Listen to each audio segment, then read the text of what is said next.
Kiminlə dostluq etdiyinə diqqət et. Bülbül gülə, qarğa zibilliyə aparır. Mövlana bildirmişdi bunu. Çox gözəl də bildirmişdir. Həqiqətən dostlar həyatımızda çox əhəmiyyətli bir rol oynayırlar. Dostu seçməkdə də fərqindəlik çox mühümdür. Bəzən bizim köhnə düşüncə, qəlb və inanclar əsasında dostlarımızı seçirik və ondan çıxa bilmirik. Məsələn, onlar nə ola bilər? Belə bir fikir, inanclar formalaşdırırıq. Bu dostla uşaqlıqdan dostluqsa onu dəyişə bilmərik. Dost məni düşünən olmalıdır. Dost mənim kimi düşünməlidir. Dost məni güldürürsə demək dostumdur. Dostumun pulu varsa demək dostumdur. Dostum daha yaxşısına layiqdirsə demək o mənim dostumdur. Fikir versən bu inanclar hər biri altında müəyyən bir düşüncələri vardır.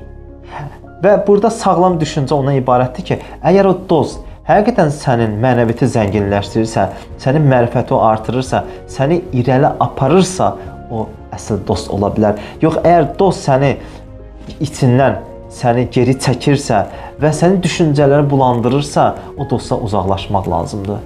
Ona görə də sevgili dostlar, dost seçimində düşüncəniz, inanclarınızı qırağa qoyub, avtomatik düşüncələrinizi qırağa qoyub, fərqində olaraq düşünərsinizsə, daha sağlam bir dostluq münasibətləri yarada bilərsiniz.